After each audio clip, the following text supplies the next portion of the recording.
ಯಾರ ಮಂತ್ರಿಮಂಡಲದಲ್ಲಿ ಯಾವ ಸರ್ಕಾರದಲ್ಲಿ ಇರೋದ್ರಿ? ಕುಮಾರಸ್ವಾಮಿ. ಕುಮಾರಸ್ವಾಮಿ ಯಾವ ಮಂತ್ರಿಮಂಡಲದಲ್ಲಿ ಇರೋದು? ಕೇಂದ್ರ ಸರ್ಕಾರದಲ್ಲಿ ಯಾರು ಅದಕ್ಕೆ ಮುಖ್ಯ ಪ್ರಧಾನಮಂತ್ರಿಗಳು? ಯಾರ ಪಕ್ಷ, ಯಾವ ಪಕ್ಷ ಸರ್ಕಾರ? ಅವ್ರು ಕೊಡ್ಬೇಕಲ್ಲ ಮೊದಲು.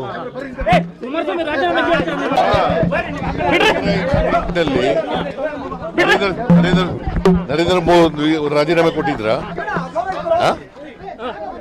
ನರೇಂದ್ರ ಮೋದಿ ಅವರು ರಾಜೀನಾಮೆ ಕೊಟ್ಟಿದ್ರೇನ್ರಿ? ನೂರಾರು ಜನ ಸತ್ತಿದ್ರು, ರಾಜೀನಾಮೆ ಕೊಡ್ಲೇ ಇಲ್ಲ.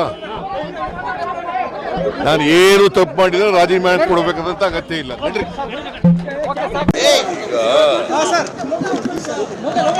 ರಾಜೀನಾಮೆ ಕೊಡೋ ಪ್ರಶ್ನೆ ಇಲ್ಲ.